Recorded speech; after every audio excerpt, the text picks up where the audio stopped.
What's going on 10th graders? How's everyone doing? I hope everyone's doing all well and good. तो आज हम करने वाले physics का तीसरा चैप्टर जिसका नाम है इलेक्ट्रिसिटी. अब तीसरा चैप्टर क्यों, दूसरा चैप्टर क्यों नहीं? लोगों को ये चैप्टर एक्चुअली डिफिकल्ट लगता है, तो मैं सोचा ये दूसरे चैप्टर से पहले बना देता हूँ क्योंकि इसमें न्यूमेरिकल्स भी बहुत ज़्यादा हैं. तो without further ado let's get started. तो सबसे पहला टॉपिक आता है चार्ज. अब what is charge? It is a property of matter that causes it to experience a force of force मतलब अट्रैक्शन रिपल्शन. वो 8वीं क्लास में पढ़ा होगा. If a force is a push और अ पुल, तो अट्रैक्शन और repulsion in an electric field. इसके दो टाइप होते हैं. चार्ज के जो है दो टाइप होते हैं. एक होता है पॉजिटिव चार्ज और एक होता है नेगेटिव चार्ज. बचपन से सुना है. It is denoted bye Q and is unit is coulomb. तो Q इज बेसिकली जैसे वर्क को W से रिप्रेजेंट करते हैं, इनिशियल वेलोसिटी को V से U से रिप्रेजेंट करते हैं, distance of image from object distance of image from the mirror उसको V से डिनोट करते हैं. तो वैसे चार्ज को Q से डिनोट करते हैं. इसकी यूनिट होती है कूलम्ब. Charge is quantized. अब ये क्वांटाइज शब्द का मतलब क्या है? इसको इरेज कर देता हूँ ताकि दिखे क्या है. तो चार्ज इज क्वांटाइज्ड. अब क्वांटाइज का मतलब होता है कि उनके पैक्स आते हैं. मतलब अच्छा ठीक है, इसको नेक्स्ट लाइन में बताता हूँ क्या है. इंपॉर्टेंट क्या है, ये जो वैल्यू है E is equal to 1.6 into 10⁻⁻19 coulomb. ये एक इलेक्ट्रॉन का चार्ज. ये जो है बहुत इंपॉर्टेंट वैल्यू है. इसको बॉक्स बना देता हूँ ताकि ये जो है पढ़ना है, इसको याद करना है बेसिकली वैल्यू. अब आते हैं क्वांटाइजेशन ऑफ चार्ज पर. According to charge quantization, any charge particle can have a charge equal to some integral number of E. मतलब अगर चार्जेस जो अवेलेबल हैं जो है जहाँ कहीं पर भी पूरी दुनिया में जितना भी चार्ज है वो सारे इस वैल्यू के इंटेग्रल नंबर्स में है. मतलब suppose let's say for example तुम जाते हो कहीं दुकान में और सपोज इसी चैप्टर का एक पार्ट चाहिए. मतलब पूरी एनसीईआरटी की बुक आती है, पूरी एनसीईआरटी के बुक के केवल वो इलेक्ट्रिसिटी चैप्टर चाहिए. तो तुम बुक वाले जो बेच रहा है उसको ये तो नहीं कह सकते हो कि इलेक्ट्रिसिटी चैप्टर फाड़ दो और ये दे दो. अगर लेना है तो पूरा लेना है, वरना बिल्कुल मत लेना. तो सारे जो charge, let's say charge of one electron is 1.6 into 10⁻⁻19 coulomb. अब ये से क्या है ही. तो सेकेंड जो चार्ज अवेलेबल है वो है 2E. इसका है 3.2 इंटू 10⁻⁻19 कूलम्ब. फिर आता है 3E 4.8 इंटू 10⁻⁻19 कूलम्ब. ऐसे ही सारे चार्जेस जाते हैं. अब ये क्वेश्चन का आंसर करो. Is 4 into 10⁻⁻19 coulomb charge possible और नॉट? पॉसिबल और नॉट? ऑब्वियस आंसर है. ये जो है 2E और 3E के बीच में आ रहा है. अब बीच का तो इलेक्ट्रॉन हम ले नहीं सकते, तो इट इज नॉट पॉसिबल. इसका एक फॉर्मूला होता है Q is equal to N into E. इसमें Q होता है नेट चार्ज, N होता है नंबर ऑफ इलेक्ट्रॉन्स,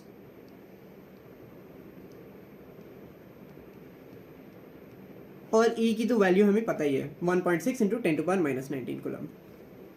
बढ़ते हैं.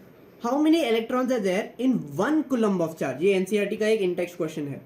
तो उसमें क्या करते हैं, 1 कूलम्ब चार्ज हमें दिया है तो Q is equal to 1 coulomb.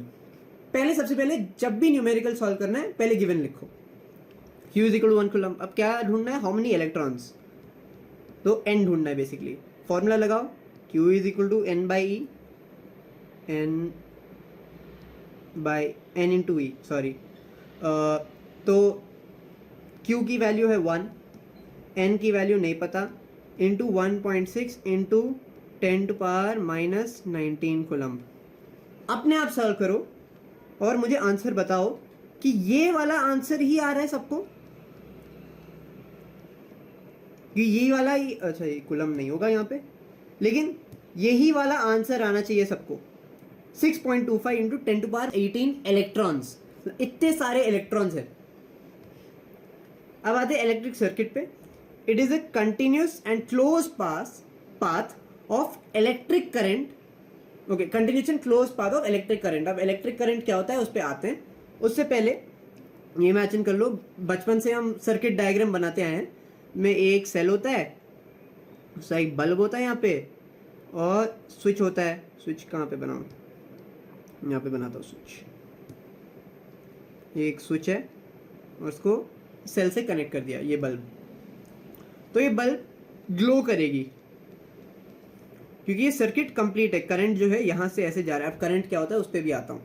तो करंट जो है पॉजिटिव से नेगेटिव अभी जा रहा है, तो इसलिए पूरा रास्ता ले रहा है। मतलब करंट को चेक कैसे करते हैं, यहाँ से देखो, पॉजिटिव से स्टार्ट करना और यहाँ से देखना है जा रहा है जा रहा है जा रहा है जा रहा है जा रहा है, ठीक है। यहाँ से होता हुआ गया, कहीं पे ब्रेक नहीं मिला है।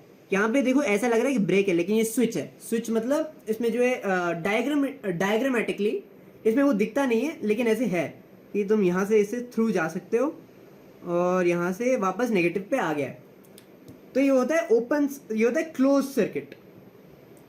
अब ओपन सर्किट क्या होता है, जहाँ पे सर्किट कहीं टूटा हुआ हो। मतलब अगर ये बल्ब है और ये जो कनेक्टेड नहीं है, तो करंट यहाँ से ऐसे जाएगा, इसके थ्रू जाएगा, लेकिन यहाँ पे रुक जाएगा। मतलब नेगेटिव तक पहुँचा नहीं है, तो करंट यहीं पर ही रुक जाएगा और वापस नहीं जाएगा, तो बल्ब ग्लो नहीं करेगा। तो this will not glow, not, अच्छा छोड़ दो, नॉट ग्लो। अब आते हैं इलेक्ट्रिक करंट क्या होता है। Electric current is expressed by the amount of charge flowing through a particular area in unit time. Definition बना, ये जो है फॉर्मूला इसका बनाना चाहिए, बनाना आना चाहिए एटलीस्ट। सबसे पहले इसका एक और डेफिनेशन होता है, rate of flow of electric charge. अब रेट, जब भी ये सुनते हो रेट ऑफ, तो रेट ऑफ डिनोमिनेटर में तो टी लगा ही दो, डिनोमिनेटर में टी आएगा। Flow of what, electric charge. Electric charge क्या है, क्यू। अब करंट को रिप्रेजेंट करते हैं आई से, तो ये बने I is equal to Q by T. ऐसे याद कर सकते हैं कि आई इज क्यू टी। इसको रिप्रेजेंट करते हैं, डिनोट करते हैं आई से। इसकी यूनिट होती है ampere. Ampere is just a unit, जैसे मीटर्स एंड ऑल दैट। अभी एग्जांपल्स पता नहीं क्यों याद नहीं आ रहे, चलो कोई बात नहीं। अब how to define 1 ampere. When 1 coulomb of charge flows in 1 second, then the current is said to be 1 ampere. वही सेम थिंग। तो फॉर्मूला इसका क्या होगा, मतलब इसके साथ जो जब आंसर लिख रहे हो तब ये अटैच कर सकते हो, मतलब ये लिख दो बाद में, 1 ampere is equal to 1 coulomb in 1 second. ये होता है electric current. It was discovered by André Marie Ampère. वैसे तो इतना इंपॉर्टेंट नहीं है, लेकिन अगर आ गया तो पता ही है, Andre Marie ampere French scientist ने इसे डिस्कवर किया था। अब 2 तरीके के करंट होते हैं, एक होता है इलेक्ट्रॉनिक करंट और एक होता है कन्वेंशनल करंट। बॉक्स कहाँ से आ गया। तो हम ज़्यादा टाइम पे कन्वेंशनल करंट की बात करेंगे। कन्वेंशनल करंट क्या होता है, जब चार्जेस पॉजिटिव से नेगेटिव फ्लो कर रहे होते हैं। लेकिन एक्चुअली में करंट तो फ्लो ऑफ इलेक्ट्रॉन्स हो गया ना, तो और लेकिन इलेक्ट्रॉन्स जो है नेगेटिव से पॉजिटिव जाते हैं। ये इसमें अलग है कि एक्चुअली में तो ये हो रहा है, लेकिन हम कंसिडर ये कर रहे हैं। क्यों, क्योंकि जब ये करंट डिस्कवर हुआ था तो उस टाइम पे इलेक्ट्रॉन्स डिस्कवर नहीं हुए थे, तो हमें पता नहीं था कि इलेक्ट्रॉन्स नेगेटिव से पॉजिटिव जा रहे हैं। तो हम हर बार कंसिडर कर रहे हैं कि चार्ज पॉजिटिव से नेगेटिव जा रहा है। एक और क्वेश्चन आता है, a current of 5.5 ampere is drawn by a filament of an electric bulb. वो इलेक्ट्रिक बल्ब का एक फिलामेंट होता है, वो उतना करंट ले रहा है for 10 minutes. Find the amount of electric charge that flows through the circuit. अब गिवन क्या है, सबसे पहले वो लिखो। आई गिवन है, I is equal to 0.5 ampere for T time. मतलब टी टाइम मतलब 10 मिनट्स, मतलब T is equal to 10 minutes. लेकिन जब भी मिनट्स में दिया है, सेकेंड्स में कन्वर्ट करना बहुत इंपॉर्टेंट है, उसकी एसआई यूनिट जो है इंपॉर्टेंट है। तो विच इज इक्वल टू 10 इंटू 60 सेकेंड्स। वैसे तो 600 है, लेकिन अभी के लिए इधर ऐसे ही रखो। फॉर्मूला लगाओ। फॉर्मूला क्या बोलता है, I is equal to Q by T. यही हमारा फॉर्मूला। इसको एक और तरीके से लिख सकते हैं। कैसे लिख सकते हैं, टी को यहाँ भेजते हैं, Q is equal to I T. Q is equal to I T. हमें आई की वैल्यू पता है, आई की वैल्यू क्या है 0.5, टाइम कितना है 10 इंटू 60, सॉल्व करो, ये आएगा यहाँ पे आएगा 300 कूलम्ब, ये हमारा फाइनल आंसर। वेरी नाइस, एक और क्वेश्चन भी हो गया। अब आते हैं इलेक्ट्रिक पोटेंशियल। ना इसको जो है समझने में मुझे भी थोड़ा टाइम लगा था, लेकिन कोई बात नहीं, समझ में आ जाएगा। Work done to move a unit charge from one point to another is the potential difference of those 2 points, one point to another, so the potential difference of 2 points is the work done to move a unit charge। मतलब एक अगर unit charge है उसको मैंने यहाँ से यहाँ move किया है, one point to one other. अब इसमें मैंने कितना वर्क किया है, वर्क का फॉर्मूला याद करो, force into displacement, last year पढ़ा था।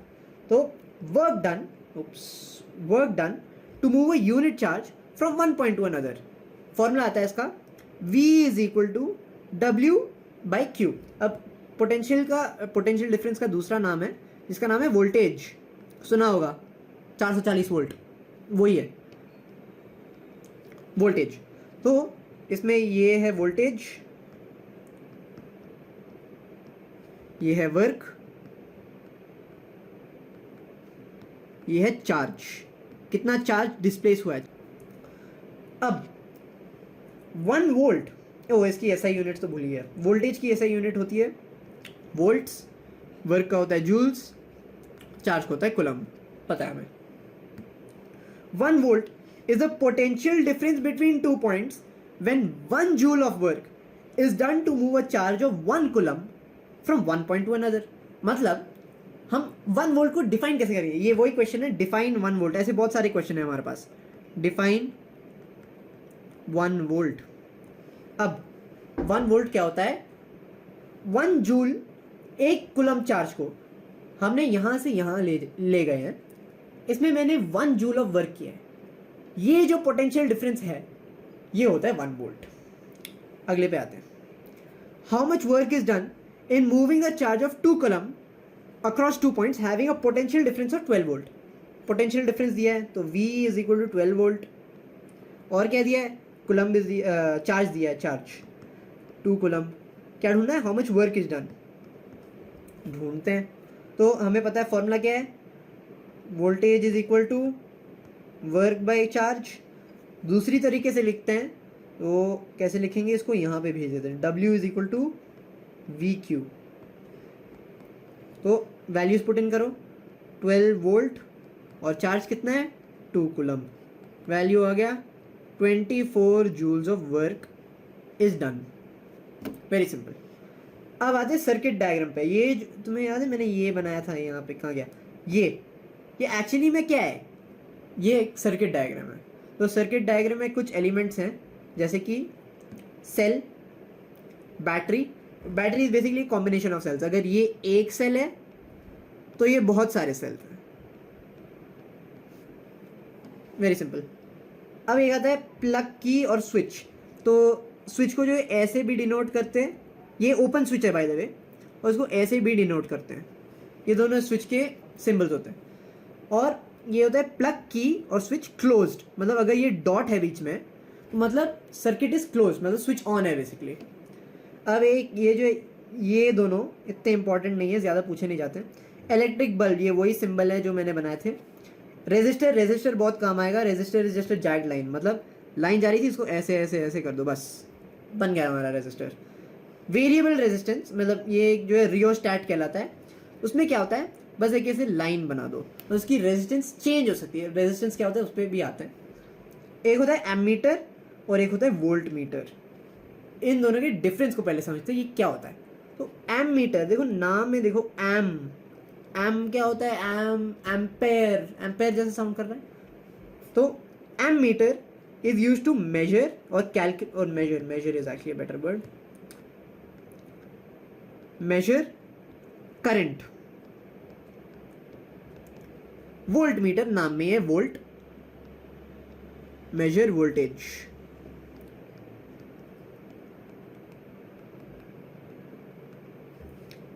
सेकेंड डिफरेंस है इसकी रेजिस्टेंस बहुत लो होती है, लो रेजिस्टेंस।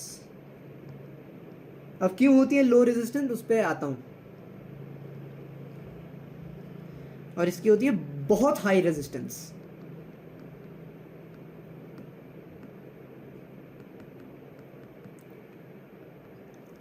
तीसरा डिफरेंस है, it is a series device.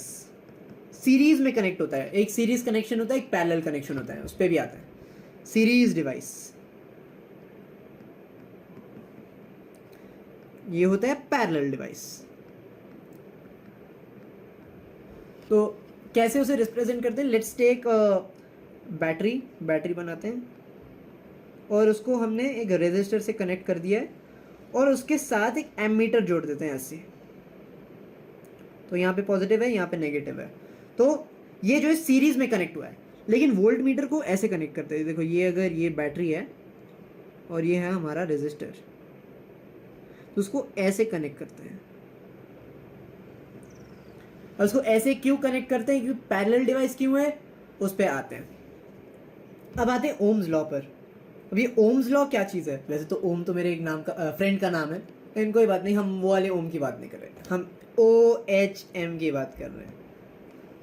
उनका लॉ पढ़ते हैं। उनका लॉ क्या कहता है, the potential difference across the ends of a given metallic wire in an electric circuit is directly proportional to the current flowing through it at constant temperature. वैसे तो eight constant temperature हमें अभी नहीं पढ़ना है, लेकिन ये डेफिनेशन में बहुत इंपॉर्टेंट है, तो मैं 4 पॉइंट को मार्क कर रहा हूँ। Potential difference across the ends of a given metallic wire in an electric circuit is directly proportional to the current flowing through it at constant temperature. ये 4 कीवर्ड अगर एग्जाम में आ गए, मतलब एग्जाम में डाल दिए ओम्स लॉ के लिए, तो फुल मार्क्स गारंटीड। अब ओम्स लॉ को जो है लिखते हैं, potential difference directly proportional current. सबसे पहले 3 वर्ड, तो potential difference directly proportional to current.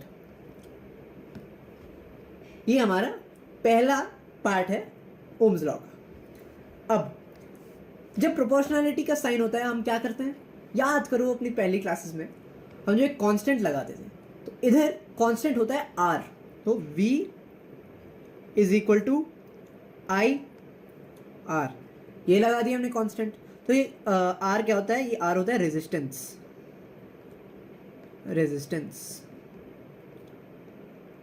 बस मिल गया ओम्स लॉ।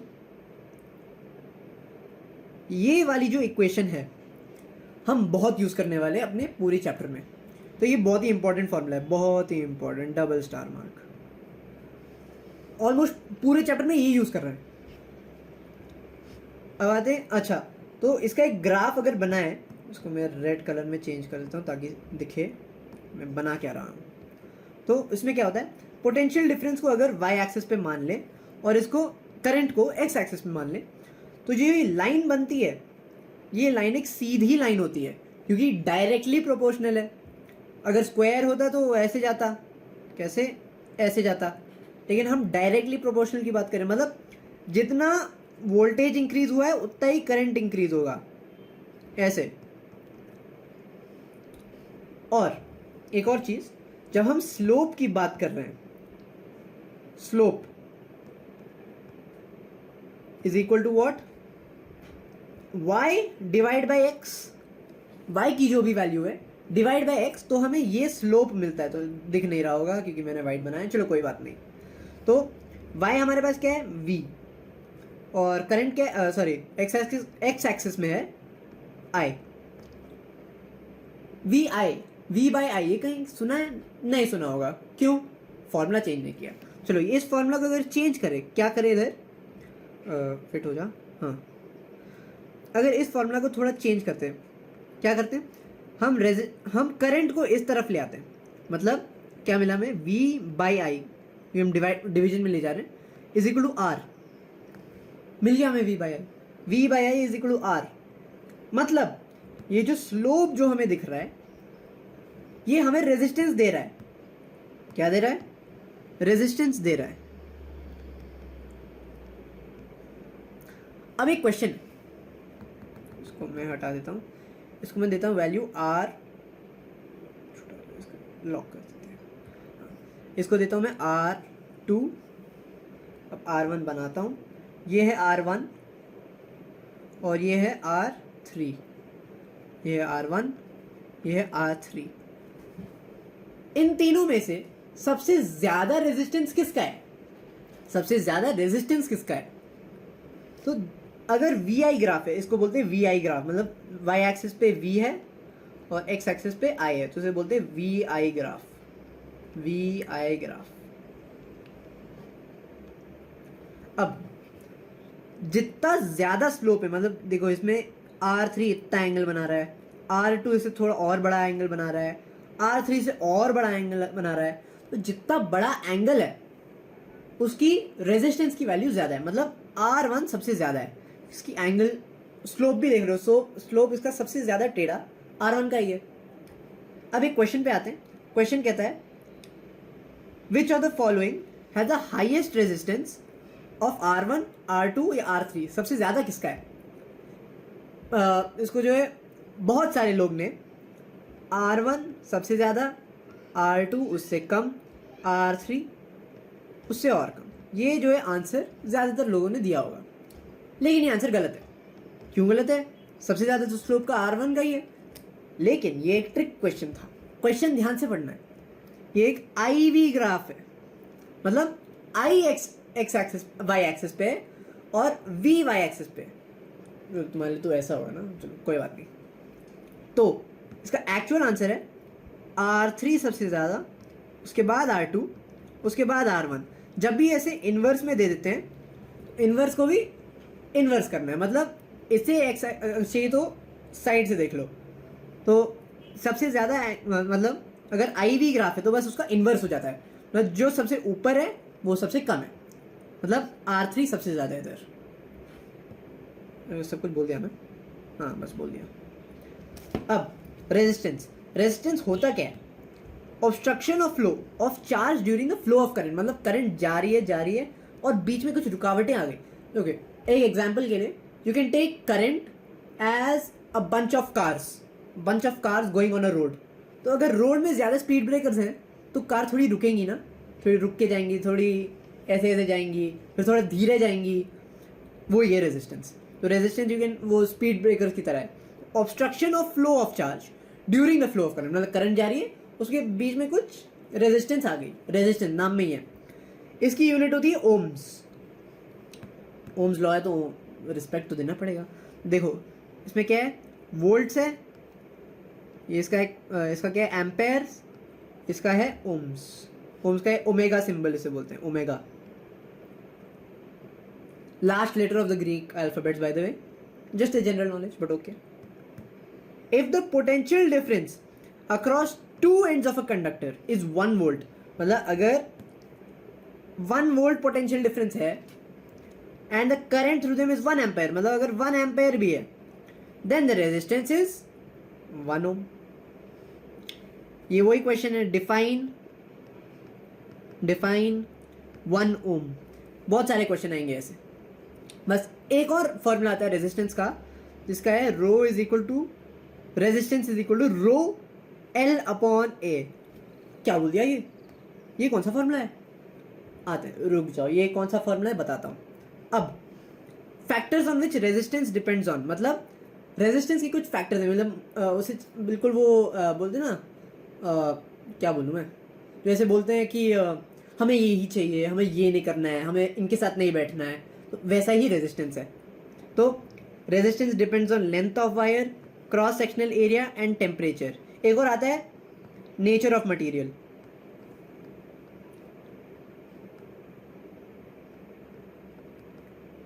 इसमें क्या है, length of wire, more the length greater the resistance, मतलब अगर लेंथ ज्यादा है तो रेजिस्टेंस ज्यादा होगी। मतलब length is directly proportional to resistance, sorry resistance is directly proportional to length.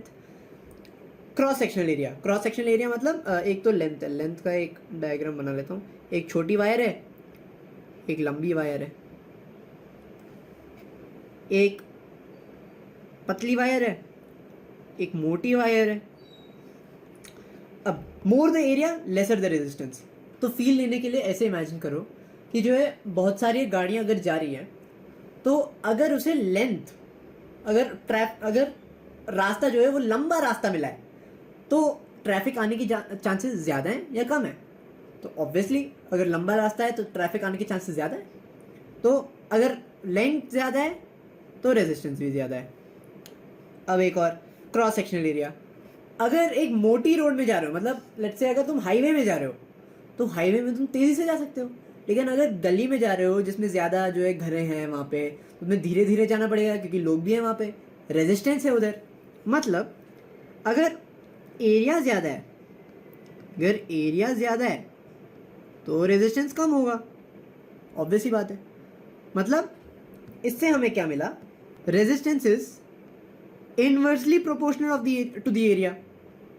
मतलब अगर रेजिस्टेंस ज़्यादा है मतलब एरिया कम है, और अगर कम है एरिया तो रेजिस्टेंस ज़्यादा है, वाइस वर्सा भी। अब more the temperature greater the resistance. अब इसके बारे में हम ज़्यादा चर्चा नहीं करेंगे, इस वाले को अभी थोड़ी देर के लिए भूल जाओ। लेकिन अगर पूछेगा एग्जाम में तो बोल देना कि अगर ज़्यादा टेम्परेचर है मतलब रेजिस्टेंस भी ज़्यादा है। और एक होता है नेचर ऑफ मटेरियल, उस पर आते हैं अभी। इन दोनों फॉर्मूला को कंबाइन करो, ये दोनों जो बने इनको कंबाइन करो। कंबाइन कैसे करोगे, लिख दो R is proportional to L by A। दोनों फॉर्मूला को कंबाइन कर दिया, ये है 1, ये है 2। 1 और 2 को कंबाइन करके हमें मिला ये। अब प्रोपोर्शनैलिटी के सिंबल को हटाने के लिए कांस्टेंट लगाते हैं। इस बार कांस्टेंट लगाएंगे तो मिलता है रो। रो इज द कांस्टेंट। अब ये रो क्या चीज़ है, इन दिस केस रो है नेचर ऑफ मटेरियल। मतलब अगर मटेरियल पे डिपेंड करता है कि उसकी रेजिस्टेंस ज़्यादा होगी या कम होगी, उस पर ऊपर आते हैं। तो व्हाट इज रेजिस्टिविटी, तो ये जो वैल्यू है इसे बोलते हैं रेजिस्टिविटी ऑफ मटेरियल। तो it is an intrinsic property, मतलब उसकी अंदर मटेरियल की अंदर की प्रॉपर्टी है to oppose the flow of current. It is denoted by rho. Rho को पी मत कंफ्यूज, पी से मत कंफ्यूज होना, ये रो है। मतलब डिनोट करने के लिए ये लास्ट में कैसे बना देना। इसकी यूनिट है ओम मीटर। इस पे आते हैं कि इसकी यूनिट ओम मीटर कैसे है, अभी कर लेते हैं इनफैक्ट। तो अगर हमारे पास resistance is equal to rho L by A, ये हमारे पास फॉर्मूला है। अब फॉर्मूला में हमें LHS में केवल यही चाहिए, तो हम क्या करेंगे, इसको यहाँ पे भेजेंगे और इसको नीचे भेजेंगे, हमें फॉर्मूला मिलेगा रो is equal to R A, ए ऊपर चला गया और एल नीचे आ गया, तो ये हमें फॉर्मूला मिला है।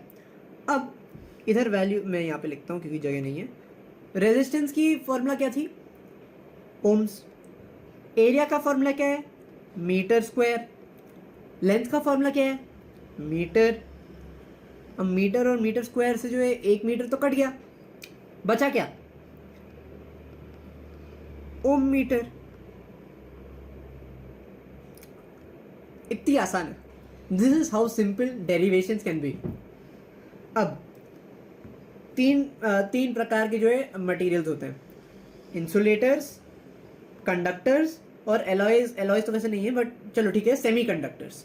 तो alloys are basically semiconductors. तो इंसुलेटर्स जो होते हैं they do not allow current to pass through them, they do not allow it at all. Alloys और semiconductors they allow, you can थोड़ा थोड़ा करंट भेज देंगे, मतलब they only allow less current to pass through. Conductors let all the current pass through, मतलब जो आ रहा है वो दे भी दिया।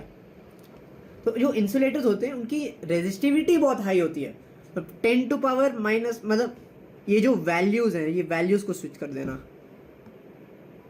तो कोई बात नहीं। तो insulators have very high resistivity and their resistivity approximately 10 to power 12 ohm metre to 10 to power 17 ohm metre. ये सब ओम मीटर है, ओम मीटर। कंडक्टर्स की बहुत लो रेजिस्टिविटी होती है, मतलब 10 to power -8 ohm metre, 10 to power -6 ohm metre. Alloys के बीच में होती है, 10 ओम्स, 10 टू पावर 2 ओम्स, ऐसे ही होते हैं। अब ये जो है टेबल एनसीईआरटी का टेबल है, इससे ज़्यादा क्लैरिफाई हो जाएगा। ये तो पता नहीं मैंने क्या ही हलवा बना दिया था, कोई बात नहीं। कंडक्टर्स के देखो वैल्यूज़ कैसे, -8, -8। ये जो बहुत छोटी वैल्यूज़ है, बहुत ही ज़्यादा छोटी वैल्यूज़।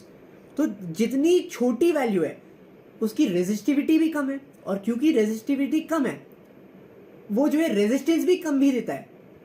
तो मतलब सिल्वर जो है one of the best conductors माना जाता है क्योंकि इसकी रेजिस्टिविटी बहुत कम होती है, 1.6 इंटू 10⁻⁻8 ओम मीटर।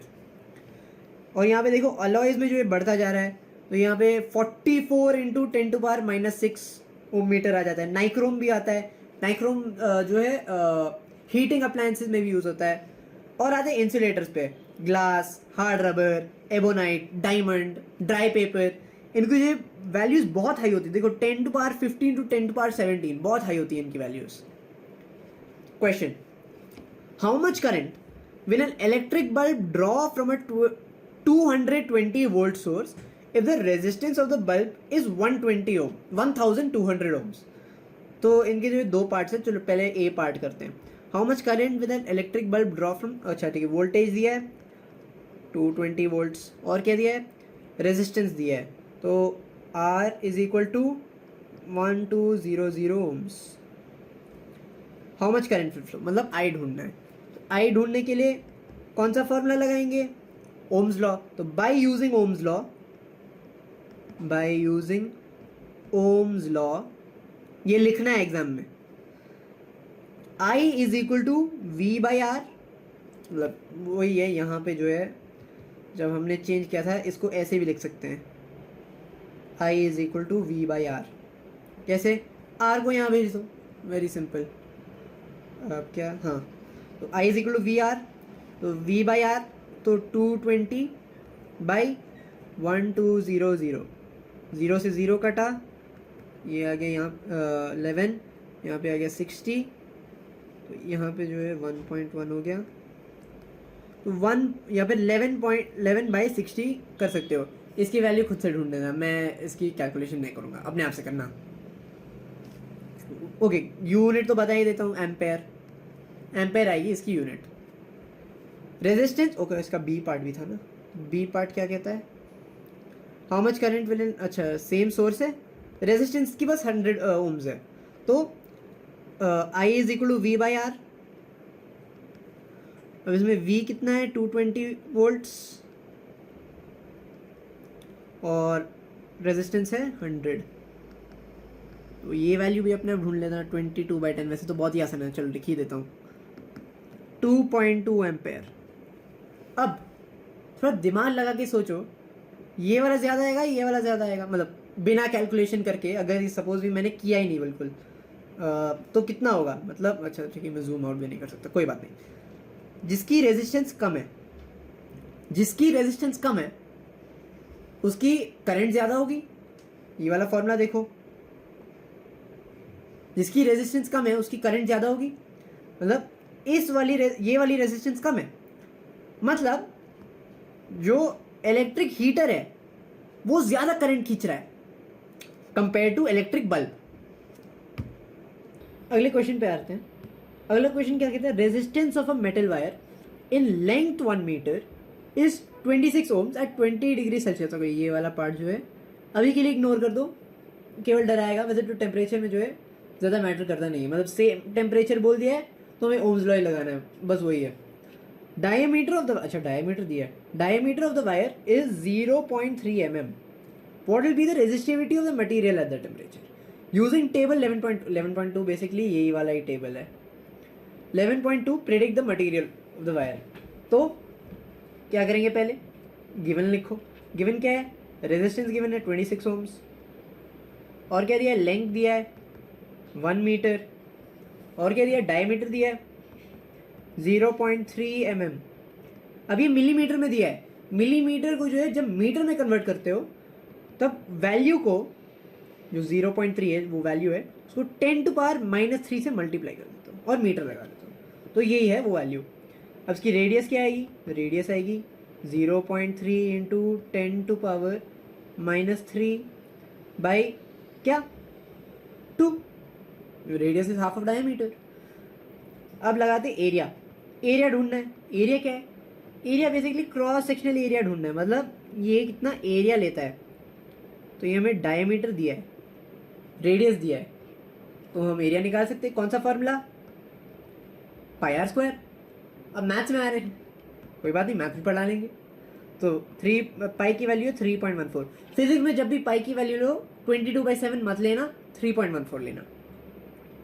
2 रेडियस क्या है 0.3 इंटू 10⁻³ चलो ठीक है, इसका स्क्वायर है ना, तो मतलब ये सेम चीज़ है, फिर से लिख दूँ।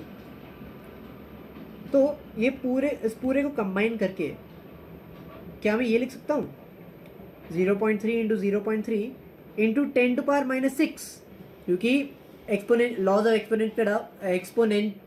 एक्सपोनेंट पे जाओ और वहाँ पे देखना कि 10⁻³ इंटू 10⁻³ बेस सेम है, तो क्या जो एक्सपोनेंट्स है वो ऐड हो जाएंगे, मतलब इस केस में तो सब क्योंकि माइनस दोनों में, तो -3 + -3 इज इक्वल टू -6, तो 10⁻⁶/2, क्योंकि हमें क्या दिया है रेडियस दिया है।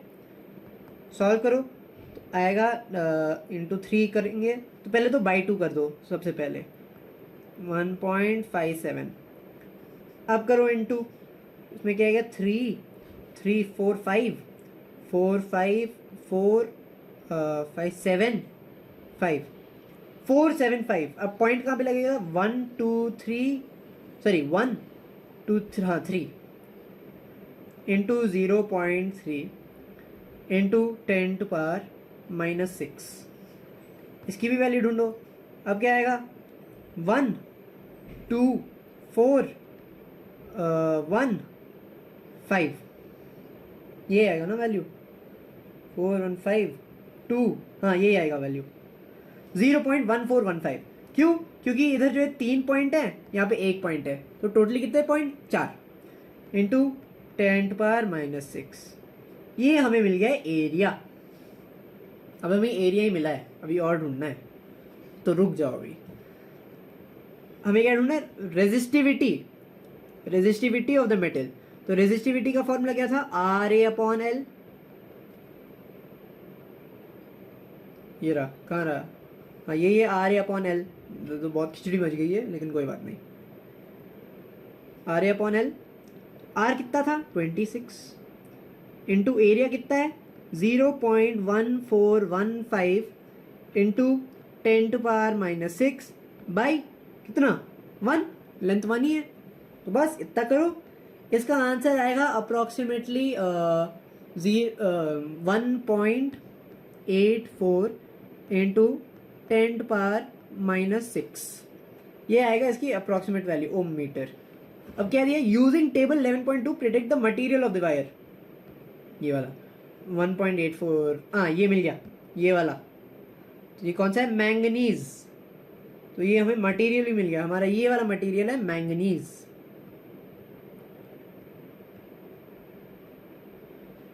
लो दिक्कत यहाँ पे होती है इस वाले पार्ट में, कैलकुलेशन करना है, कैलकुलेशन से डरना नहीं है।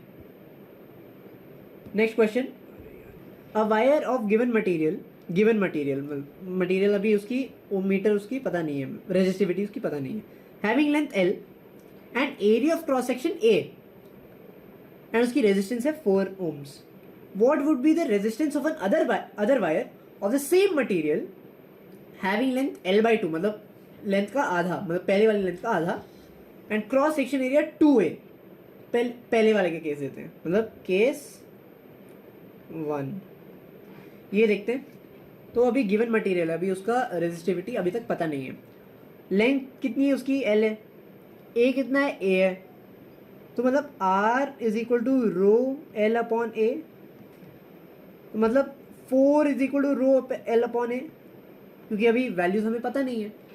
इस वैल्यू को R मान लो, ठीक है, ये अभी है हमारे पास, ये पहला है अभी केस 2।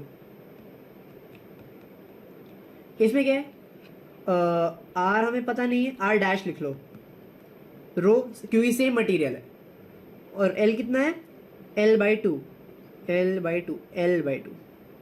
डिवाइड बाई 2A, तो ये जाके इधर आ जाएगा, तो इसका हो जाएगा ρL/4A। इसको ऐसे भी लिख सकते हैं 1/4 ρL/A, ऐसे भी लिख सकते हैं ना, इस 4 को बाहर ले आओ, कॉमन निकालो, तो 1/4 ρL/A। अब ये हमारे R' की वैल्यू है, क्या ये वैल्यू 4 के बराबर नहीं है? मतलब अगर मैं आर डैश की वैल्यू अगर निकालूं तो 1/4 इंटू 4, 4 से 4 कटा, आर डैश आ गया है 1 ohm, resistance of the other wire will be 1 ohm. So simple. अब आते हैं एक डिफिकल्ट टॉपिक पे, एटलीस्ट लोगों को ये डिफिकल्ट लगता है कि सीरीज और पैरेलल में डिफरेंस है। एक और है पैरेलल, उसमें डिफरेंस क्या है? तुम्हें इमेजिन करो, यहाँ पे जा रहे थे कार लेके जा रहे थे, फिर यहाँ पे आए, यहाँ पे आए, यहाँ पे आए, फिर वापस आ गए। तो एक गाड़ी जो है बिल्कुल सीधी गई, कोई इसमें जो है टर्न्स नहीं लेने पड़े उसको।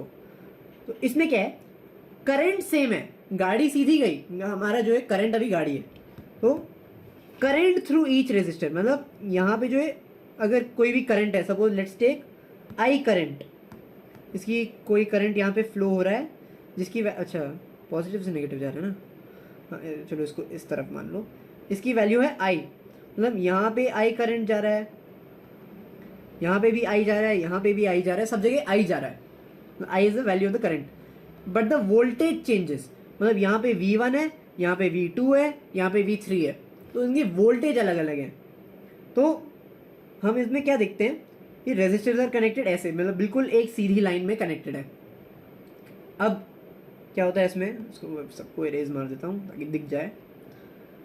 तो जितनी कम वोल्टेज उनकी रेजिस्टेंस ज़्यादा है, ओम्स लॉ।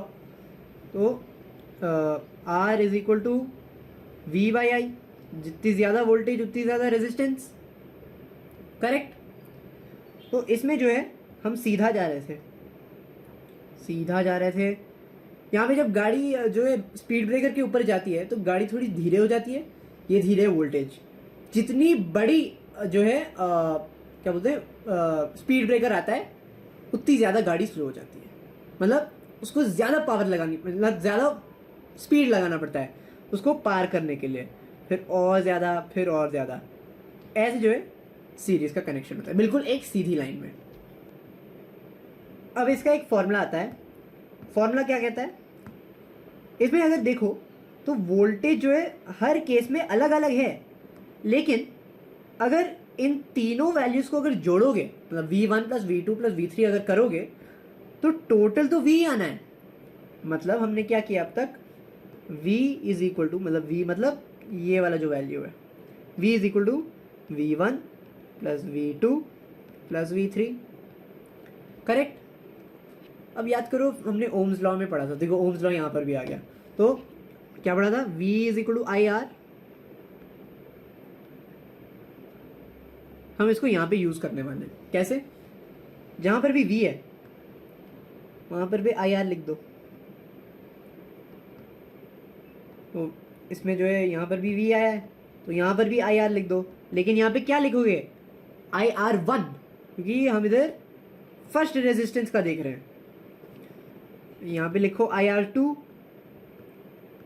यहाँ पे लिखो IR3, तो ये वैसे तो जितने हैं उधर तक जाता है, लेकिन ये जो हम छोटा फॉर्मूला बनाते हैं, तो इधर देखो IR में, और फिर यहाँ पे जब कॉमन लोगे तो I सब में कॉमन है, तो I बाहर निकालो, R1 + R2 + R3, I से I कटा, मतलब हमारा फॉर्मूला आया है R टोटल और R equivalent is equal to R1 + R2 + R3।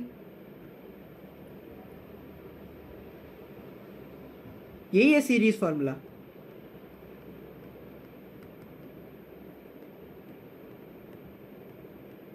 मतलब जो नेट रेजिस्टेंस आएगा वो इधर आएगा R1 + R2 + R3, वोल्टेज तो V आना है, तो ये इससे हम टोटल रेजिस्टेंस निकाल सकते हैं। क्वेश्चन करते हैं, an electric lamp whose resistance is 20 ohm and a conductor of 4 ohm resistance are connected is 6 volt to a 6 volt battery, calculate the total resistance, current and the potential difference along the electric lamp and the conductor. मतलब suppose हमने जो है यहाँ पे एक volt meter attach कर दिया है, यहाँ पे एक वोल्ट मीटर और यहाँ पे एक वोल्ट मीटर। तो वोल्ट मीटर क्या मेजर करता है, वोल्टेज या पोटेंशियल डिफरेंस।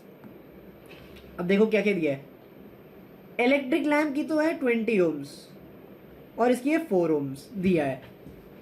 टोटल रेजिस्टेंस क्या होगा, आर नेट निकालो, R T is equal to R1 plus R2, मतलब टोटल रेजिस्टेंस आएगा, उसको निकालो कहाँ से आया तुम, हाँ R1 प्लस R2 मतलब 4 प्लस 20 24 ओम्स, 24 ओम्स है हमारा नेट रेजिस्टेंस। अब क्या वही चीज़ें हैं, तो वोल्टेज दी है 6 वोल्ट्स, टोटल रेजिस्टेंस निकाल दिया हमने, हो गया टोटल रेजिस्टेंस। टोटल रेजिस्टेंस मिल गया। करंट ढूंढना है तो I is equal to V by R. V कितना है 6, रेजिस्टेंस कितना है 24, करो तो 4, 1/4 आया तो 0.25 एम्पेयर। करंट भी मिल गया। अब करंट भी मिल गया, अब और क्या ढूंढना है, potential difference across the electric lamp. अब इलेक्ट्रिक लैम्प मतलब यही वाला पार्ट, तो मतलब इस वाली वोल्ट मीटर की रीडिंग क्या बताएगी। तो इसको मैं कहाँ पे करूँ, चलिए यहीं पे करता हूँ। तो मतलब इस केस में रेजिस्टेंस है 20 ओम्स, 24 ओम्स नहीं, इस केस में केवल है 20 ओम्स। हमें टोटल करंट तो पता ही है कि टोटल करंट मतलब पूरे सर्किट में इतना ही करंट फ्लो रहा है, मतलब I इज इक्वल टू 0.25। तो यहाँ पे भी उतना ही जा रहा है, यहाँ पे भी उतना ही जा रहा है, यहाँ पे भी उतना ही जा रहा है, सब जगह आई जा रहा है, I है 0.25। तो सेम वैल्यूज पुट इन करो, क्या पुट इन करोगे, क्या ढूंढना है, पोटेंशियल डिफरेंस। तो V is equal to I R, I कितना है, I इज इक्वल टू 0.25 या 1/4, रेजिस्टेंस कितना है इलेक्ट्रिक लैम्प का 20। सो सिंपल, मतलब इस केस में सीधा बन जा, इस केस में इस पॉइंट पर कितनी वोल्टेज जा रही है, इधर 1 वोल्ट जा रही होगी, कैलकुलेट करके देखना, यहाँ पे 1 वोल्ट ही जाएगी, यही फॉर्मूला लगा के। और यहाँ पे कितना वोल्टेज जा रहा है 5 वोल्ट्स, सम कितना है 6 वोल्ट्स। ऐसे कैलकुलेट करते हैं, लोगों को ये डिफिकल्ट लगता है लेकिन एक्चुअली में इजी है। अब आते पैरेलल पे। पैरेलल पे क्या होता है, voltage through each resistor is same but the current changes, मतलब यहाँ पे कुछ वोल्टेज, मतलब यहाँ तीनों में सेम ही वोल्टेज जा रही है, लेकिन यहाँ पे कुछ करंट, यहाँ पे कुछ करंट, यहाँ पे कुछ करंट। तो इसको इमेजिन कैसे करोगे, यहाँ से जा रही थी, करंट जा रही थी, मतलब गाड़ी जा रही थी, गाड़ी जाते जाते उसको एक मोड़ मिल गया, मतलब टर्न्स आ गए, तो यहाँ पे जा सकती है, सीधी जा सकती है या इधर जा सकती है, इनको चूज करना पड़ेगा कहाँ पे जाना है, यहाँ जाना है, यहाँ जाना है, यहाँ जाना है। तो करंट क्या करता है, करंट बाइफरकेट हो जाता है, मतलब इधर तो ट्राइफरकेट, तो यहाँ पे कुछ करंट, यहाँ पे कुछ करंट, यहाँ पे कुछ करंट। नोट करो यहाँ पे वोल्टेज सारी सेम है, ये वोल्टेज जितनी भी वोल्टेज यहाँ है, लेट्स से 12 वोल्ट है, तो तीनों में 12 वोल्ट 12 वोल्ट 12 वोल्ट, तीनों हो गए ना।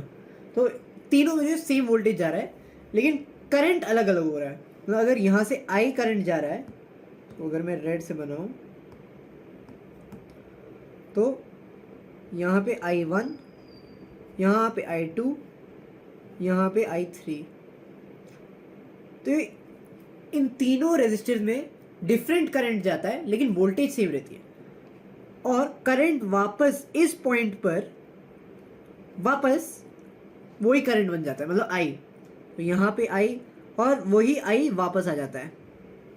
तो करंट वापस तो वहीं आना है लेकिन बीच में डिवाइड हो गई थी और वापस आ गई थी। वोल्टेज का भी यही हुआ था, वोल्टेज सीरीज में ऐसे कर रहे थे, वोल्टेज कम हो गई, फिर थोड़ी चेंज हुई, फिर थोड़ी चेंज हुई, फिर वापस वही वोल्टेज हो गई। ऐसा ही है। इसका फॉर्मूला कैसे बनता है, तो उसमें चेंज क्या हो रहा है, चेंज हो रहा है इधर करंट चेंज हो रहा है, मतलब I total is equal to I1 plus I2 plus I3, I1 plus I2 plus I3, मतलब टोटल ऐड ही करना है ना करंट, वापस तो वहीं पर इतना ही आ रहा है ना, इतना I। ओम्स लॉ लगाओ, क्यों नहीं काम कर रहा,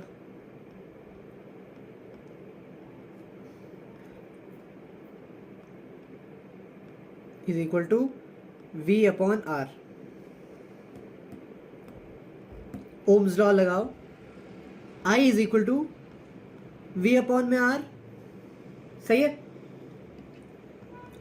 वही फॉर्मूला लगाओ, V upon R T is equal to V upon R1 plus V upon R2 plus V upon R3। Take V common, मतलब यहाँ पे तो आर टी आ रहा है, V यहाँ से पूरा बाहर निकालो, 1/R1 plus 1/R2 plus 1/R3। जैसे ये हो गया, V से V काटो, हमें अपना पैरेलल फॉर्मूला मिल गया। कौन सा parallel formula? 1/R total is equal to 1/R1 plus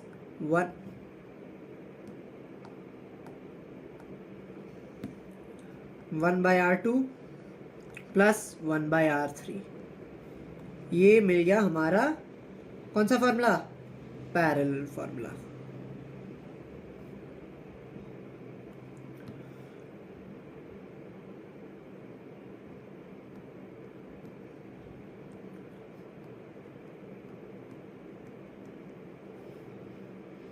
question पे आते हैं।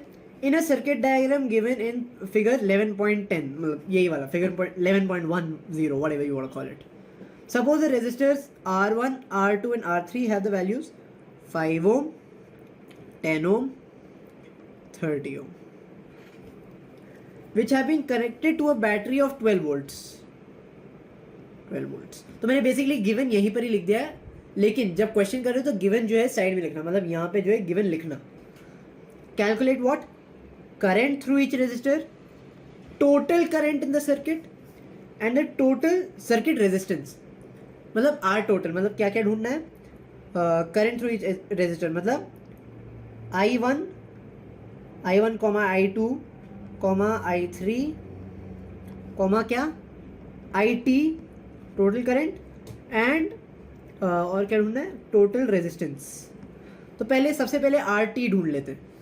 तो 1/R1 plus 1/R2 plus 1/R3, R3 is equal to 1/R total.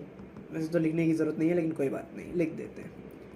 1/5 plus 1/10 plus 1/30। LCM मिलेगा 30, 6, 3, 1, 10/30, 1/3। अब हमें कौन सी वैल्यू मिली? R1/R total is equal to 1/3, मतलब R total is equal to 3 ohms। Very simple. अगला क्या है? I टोटल, मतलब वही वाला फॉर्मूला लगाना है, I is equal to V/R। इसमें क्या करना है? I हमें पता है, I नहीं पता। V क्या है? V का दिया है, हाँ 12 वोल्ट, 12 वोल्ट रेजिस्टेंस है, टोटल रेजिस्टेंस है भाई निकाला, टोटल करंट निकाला है, मतलब टोटल रेजिस्टेंस चाहिए होगा, तो मिलेगा 4 एम्पेयर। ये 4 एम्पेयर याद करना, क्योंकि ये हमारा जो है बहुत यूज आने वाला है, क्योंकि ये पूरे सर्किट में, टोटल सर्किट में 4 एम्पेयर जा रहा है।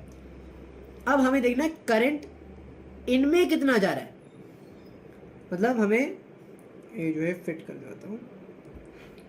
तो R1 की वैल्यू क्या थी? R1 is equal to 5 ohm, because R1 is equal to 5 ohm. Voltage 12 constant है, मतलब हर रेजिस्टर में 12 वोल्ट ही जा रहा है। हमें I ढूंढना है, I is equal to V/R।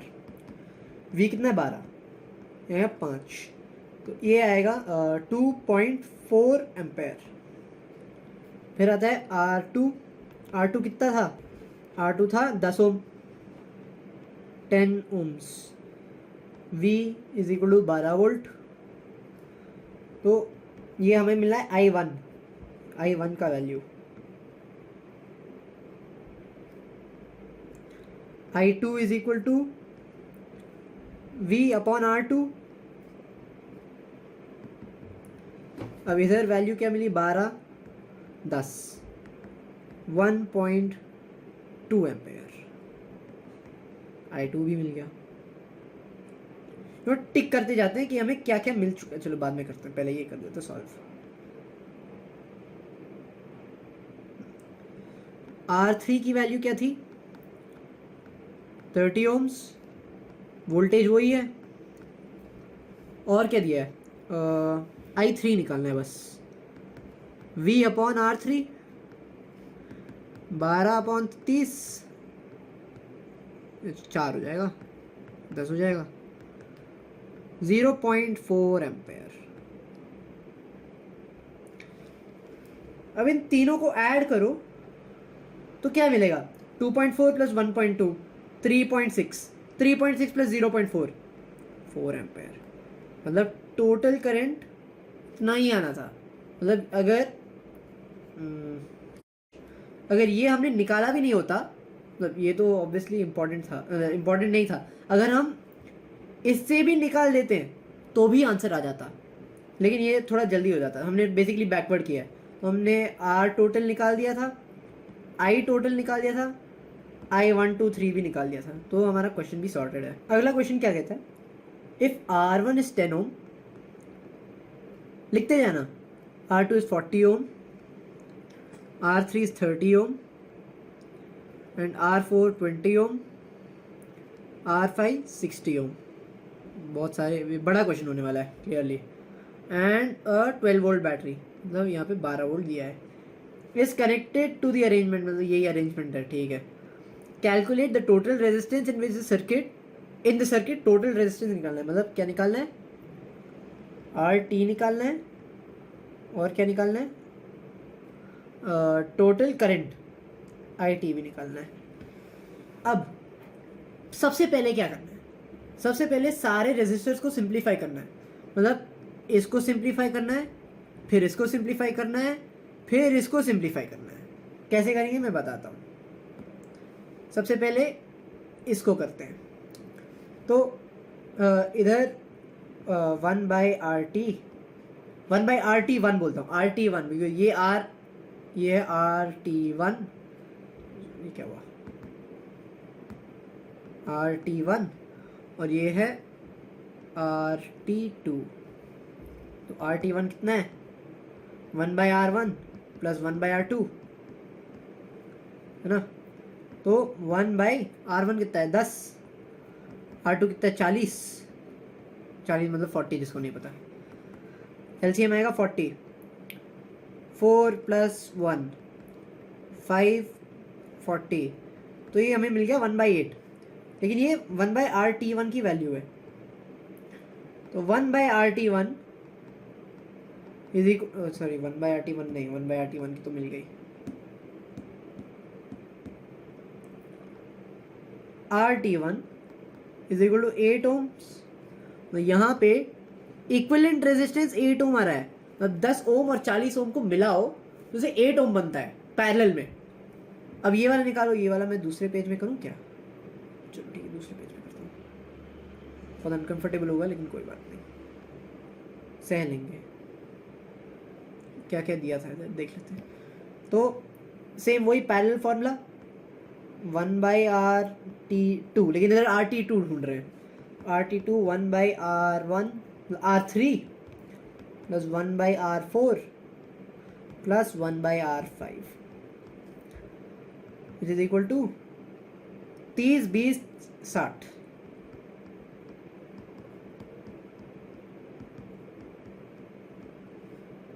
इसका LCM निकालोगे तो LCM होगा 60, और यहाँ पे आएगा 2, यहाँ पे आएगा 3, यहाँ पे आएगा 1, 6/60 1/10, मतलब ये आ गया 1/RT2 की वैल्यू। RT2 की वैल्यू होगी 10 ओम, है ना, तो ये भी आ गया 10 ओम। अब नोटिस करो कि ये दोनों जो कनेक्शंस हैं ये दोनों सीरीज में नहीं है।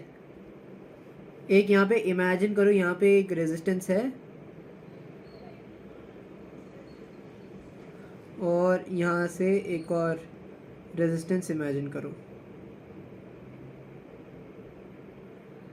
ये जो है नेट रेजिस्टेंस है, तो यहाँ का नेट है 8, यहाँ का नेट है 8 और यहाँ का नेट है 10। अब ये दोनों सीरीज में, सीरीज में क्या होता है, सीरीज में ऐड होता है। फिर से फिट में लाएंगे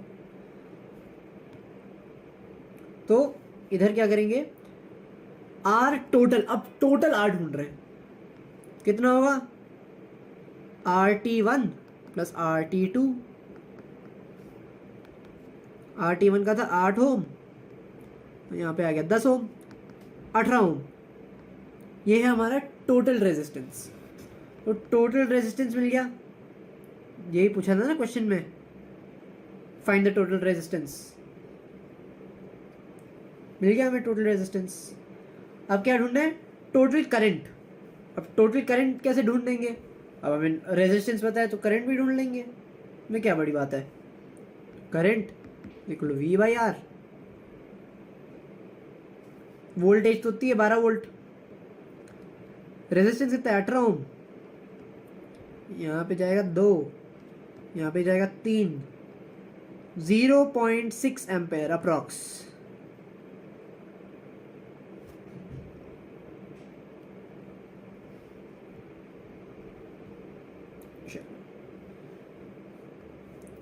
ये भी हो गया।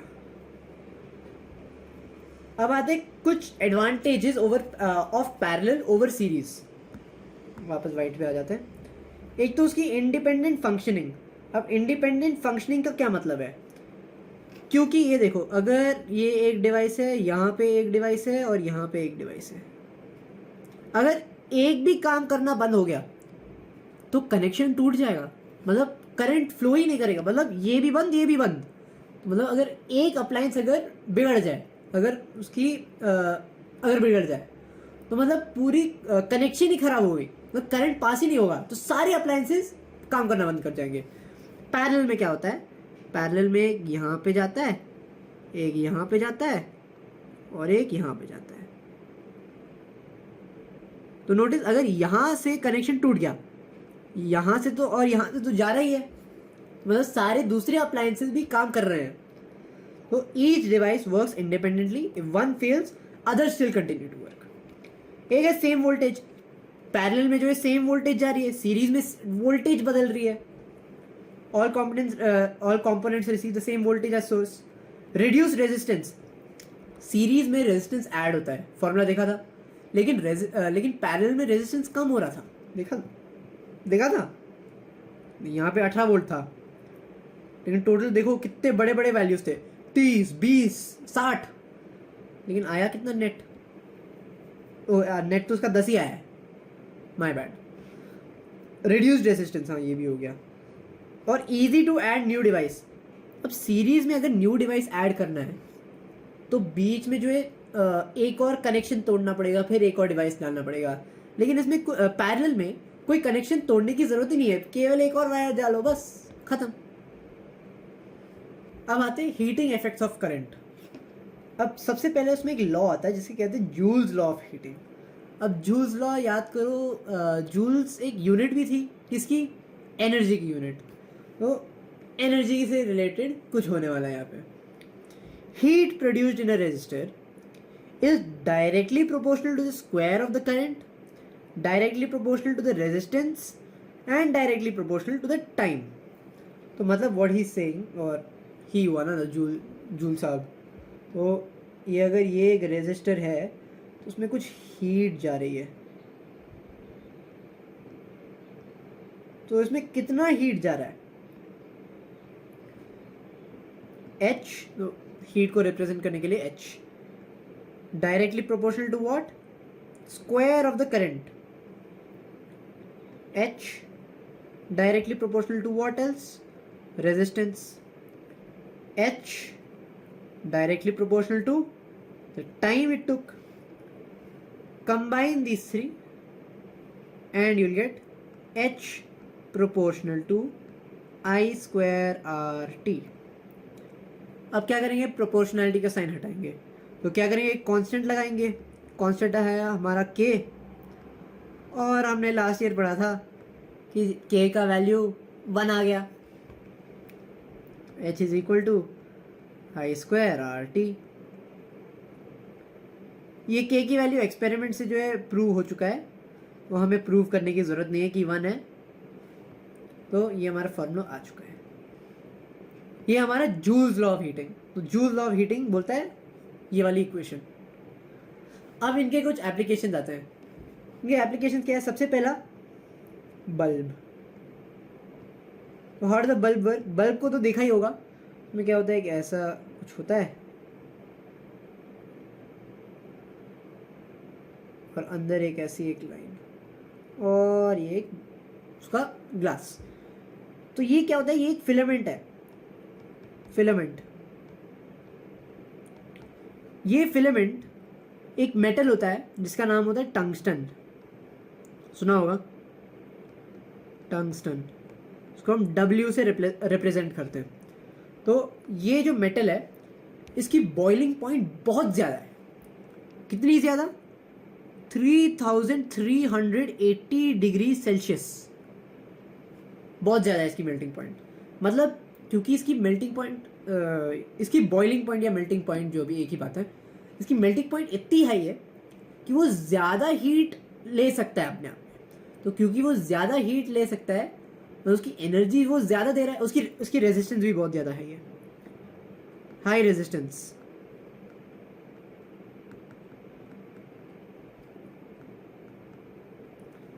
अब क्योंकि रेजिस्टेंस हाई है मतलब हीट भी देना है, तो क्या करता है? बिकॉज ऑफ द हीट वो लाइट प्रोड्यूस करता है। तो यहाँ से लाइट भी आती है क्योंकि हीट इतनी ज़्यादा है। अब इसका एक और एप्लीकेशन है जिसके कहते हैं बल्ब, सॉरी बल्ब तो हो गया, फ्यूज़। अब फ्यूज़ क्या करता है?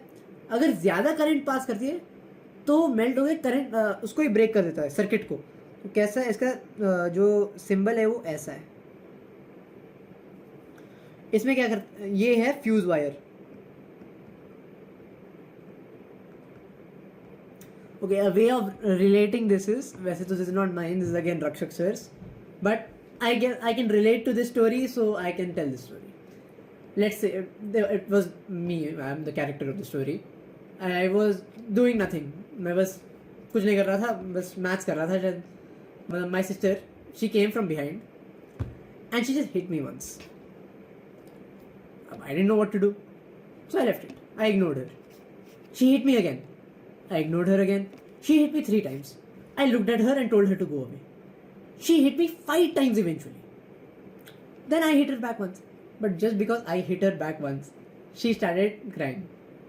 Now, how can you take that to example? I was like a bulb. How was I like a bulb? I had a high melting point, meaning I could take up more resistivity.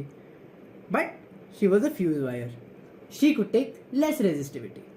This has less resistance.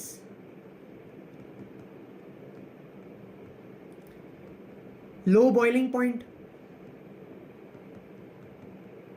So the job of a fuse is, if there is more current that is passing, more than it actually should, the fuse wire melts and breaks the circuit. So like last year you had studied in biology, the lysosomes that were there, they were the suicide bags. So if any bad thing comes into the cell, it digests the complete cell. So if there's extra current that's passing, the fuse wire will melt and the circuit will break. So that's the work of this. So breaking of circuit.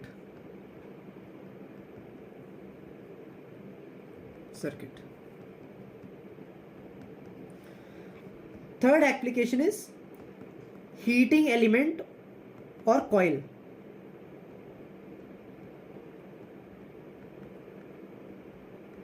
So all the heating element, that's your heater, geyser, water heater, all the stuff like that, they all have a coil. Now this coil gives resistance, and because it gives resistance, it has high resistance, so it gives heat. Because it gives heat, we use that heat. So your heaters, there's a coil inside which gets heated up and we take that heat. So they have, okay, by the way, the fuse wire is made of an alloy named tin lead alloy. Tin lead alloy. It is represented as SNPB. Now this heating element is made of a alloy named nichrome,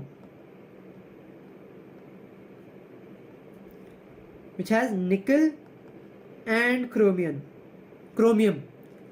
Now the reason usually alloys are used for high resistivity, because you remember their resistivity was comparatively lesser.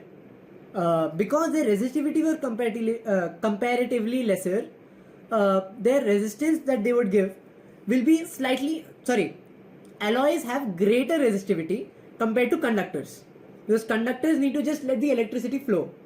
So they have high resistance, relatively higher resistance, because resistivity higher, resistance is higher. So their resistivity is higher, so their resistance is higher.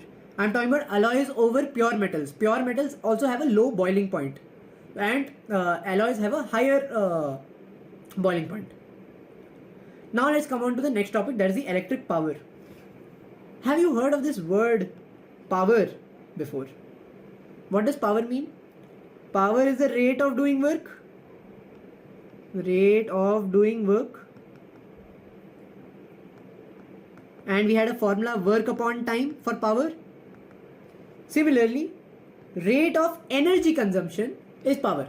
Basically same thing. Doing work and energy. Work and energy were equal. The unit is what we had studied this last year. Please don't forget. This is very important. 1 watt is the... Okay. Now there's a formula to this. How do we get this formula? So, power is equal to work by time. Remember in the starting we had learned a formula which said voltage is equal to work upon work done on per unit charge. Rewrite this formula, you will get W is equal to V upon Q. Substitute this here. So P is equal to V into Q by T. Now doesn't this QT look familiar? We will write power is equal to VI. This is our power formula. Now define 1 watt. 1 watt is the power consumed by a device that carries 1 ampere of current when operated at a potential difference of 1 volt. Meaning 1 watt is equal to 1 volt into 1 ampere. Simple. Okay, I have already discussed the formula. P is equal to VI. But now, this is not the only formula for power. There are actually many more formulas. How are there many more formulas? Let's substitute the values of V is equal to IR. Ohm's law. By using this formula, we get P is equal to substitute V for IR, and we already have another I. We have one more formula for power, that is P is equal to I square R. And now if we substitute I for I is equal to V upon R, we get the formula P is equal to V into V by R. Here we will get the formula P is equal to V square upon R.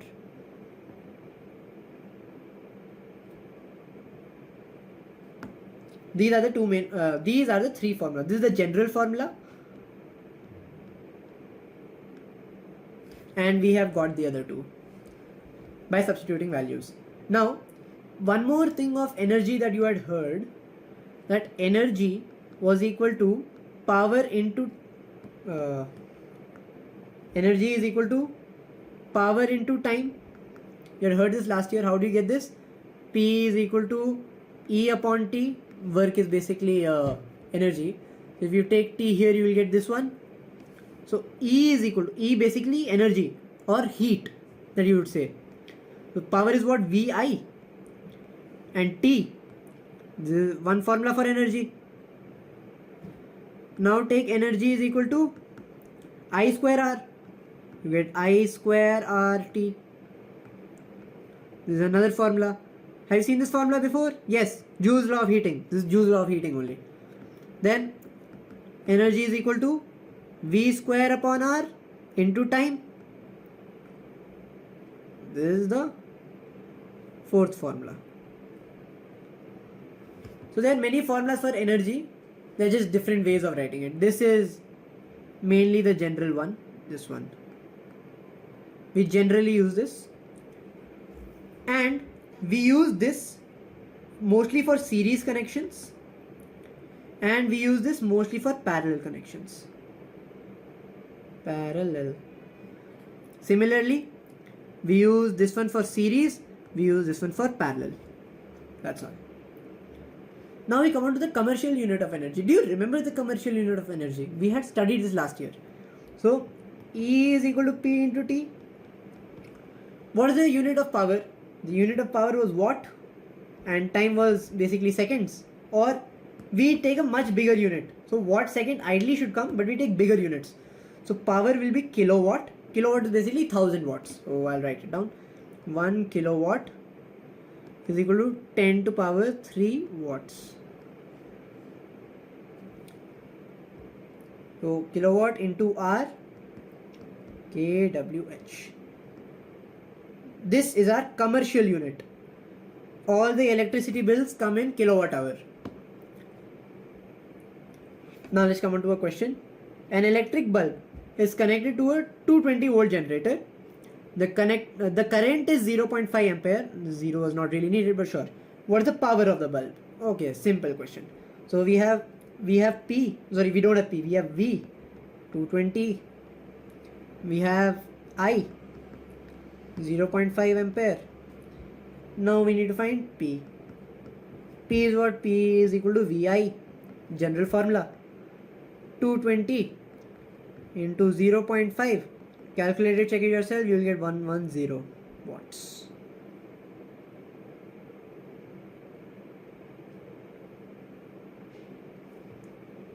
An electric refrigerator rated 400 watt operates 8 hours a day.